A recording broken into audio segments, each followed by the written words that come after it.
Barakateh Hawashai, Barakateh Hawa, Barakateh Hawashai, Kal Halalam La, Yahweh Bahashem Yahushai, Bahashem Rakah Kodash, and double honors to the apostles and the elders of Great Millstone who taught me this truth and who lead as examples to the flock. Peace and salutations to fellow laborers, laboring for that penny a day, the hopeful elect, and to the rest of the believers, the men, women, and children who make up the large multitude, the believing body, who, are invited to the marriage supper of the Lamb, Shalom. Now, this lesson, is going to go into more divisions, between America and Europe. The 10 horns, hating the whore. All right, so let's start here in Revelation chapter 17 and verse 13 and verse 3. Right, it says, matter of fact, let me start from verse 1. Revelation 17 verse 1, and there came one of the 7 angels which had the 7 vials, and talked with me, saying, Come hither, I will shew unto thee the judgment of the great whore that sitteth upon many waters. And the great whore is talking about America, Mystery Babylon the Great, right? And the many waters, we can jump down, briefly to verse 14. Verse 15, it says, and he saith unto me, the waters which thou sawest where the whore sitteth are peoples and multitude and nations and tongues. Because America, is it's twofold. America is a melting pot of people that have come seeking that better life, and of course also America is pretty much the most powerful military, on the earth, ruling the earth, with a hammer, with their military, with their economy, they are the ones sitting on the earth right now, through NATO, through their what do you call it, the petrodollar, all of these different infrastructure, both military and economical, that have given them the advantage in the earth. Right? It says, with whom the kings of the earth have committed fornication, and the inhabitants of the earth have been made drunk with the wine of her fornication. And this goes hand in hand with Jeremiah chapter 51 and verse 7. This is in the LLT. Babylon hath been a golden cup in the Lord's hand, a cup that made the whole earth drunk. The nation drank Babylon's wine, and it drove them all mad. And that shows you that the Babylon that it's talking about here in Jeremiah 50 and 51 is not talking about the Babylon that existed back in the time of Jeremiah, right? It's talking about the Babylon that exists right now, right? Because Revelation 17 and 18 goes hand in hand with Revelation 50 and 51. Right, with Jeremiah 50 and 51, right, showing you that it was a future prophecy that Jeremiah was prophesying about, a future Babylon, right? So what's the fornication? What's the drunkenness? What's the wine, right? One of them is democracy, right? The other one is the sexual liberation, women's freedom, all these different things that undermine the culture of a society, right? Undermines the fabric of the society. Family structure and all of that, identity as a people, all of that is just eroded. And it's not just happened to our people, but you see it even in Eastern countries like China, like Japan, like Vietnam. A lot of these countries have adopted, as they call it, Western thought and American ideology, right? Which have made their women to be out of order. Their children are out of order. Homosexuality runs rampant, all these different things, corroding the culture. Verse 3, so he carried me away in the spirit into the wilderness, and I saw the woman sit upon a scarlet-colored beast, full of names of blasphemy, having 7 heads and 10 horns. And that's going into the scarlet-colored beast is NATO and the EU, right?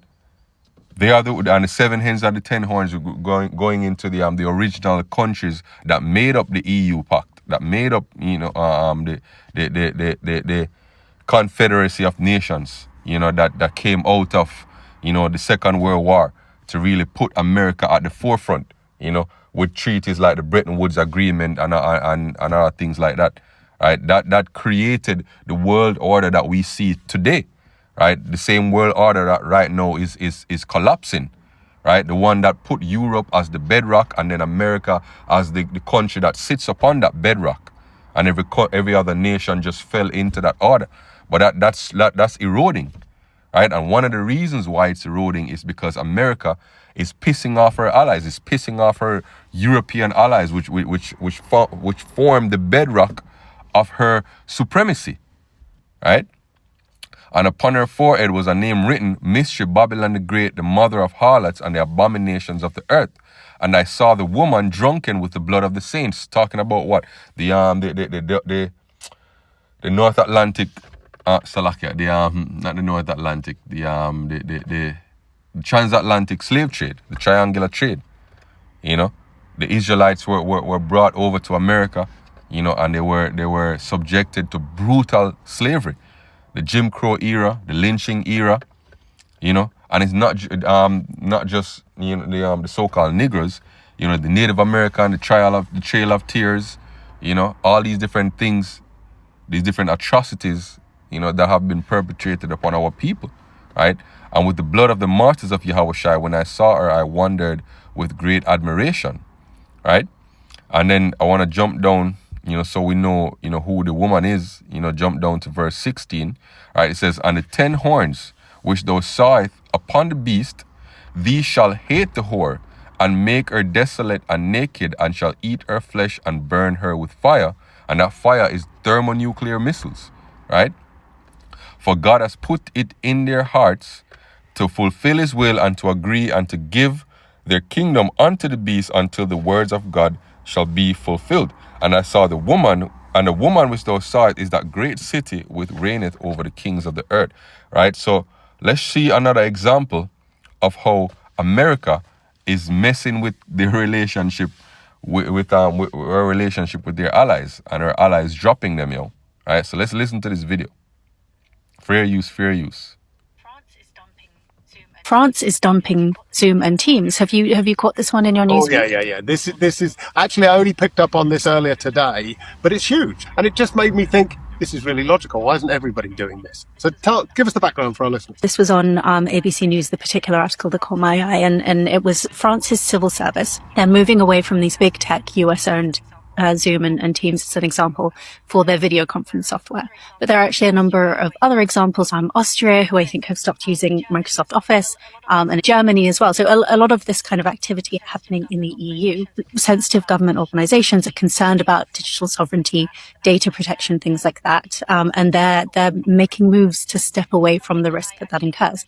Something that I actually didn't notice that was mentioned in this article that might interest you was, and I'll actually just read you the quote because it's really fascinating and I hadn't connected the two, but the quote was, a decisive moment came last year when the Trump administration sanctioned the International Criminal Court's top prosecutor after the tribunal, based in The Hague in Netherlands and the EU, of course, issued an arrest warrant for Israeli Prime Minister Benjamin Netanyahu, who, of course, is an ally of President Donald Trump.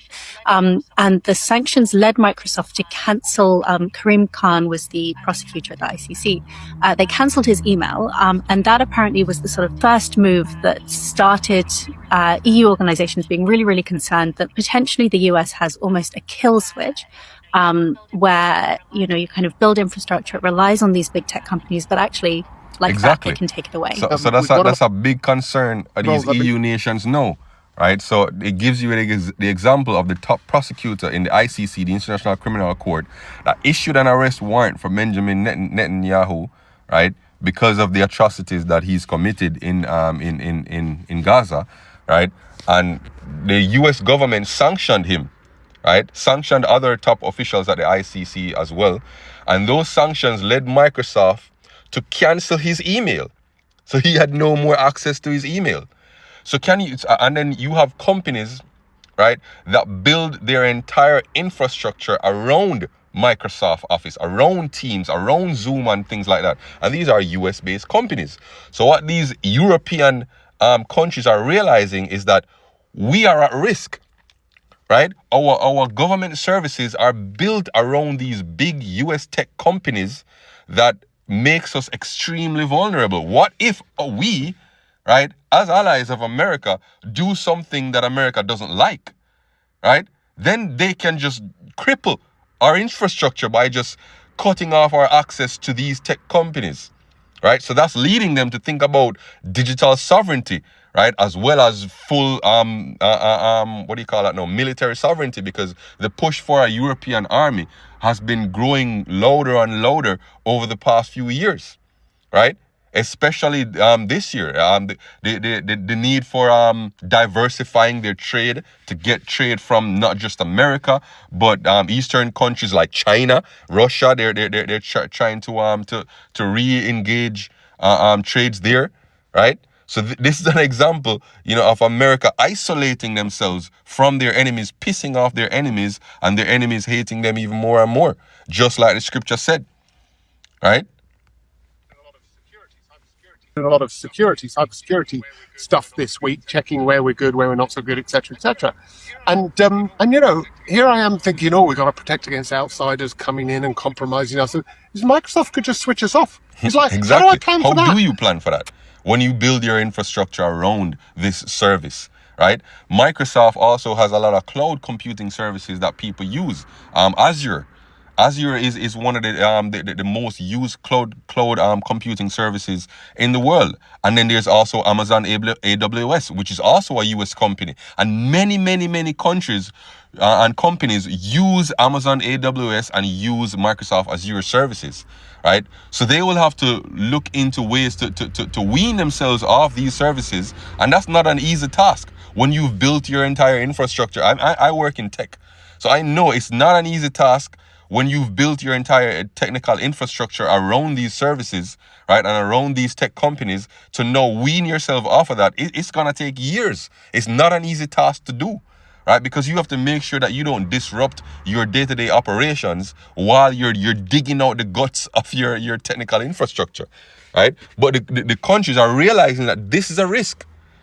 The dependencies that we have on America represents a significant risk, because we don't know if America is that allies that we thought that they were, right? Because of the stances that they have been making of late, especially under Nero 44, President Trump, right? So hopefully this lesson was edifying. Until next time, shalom.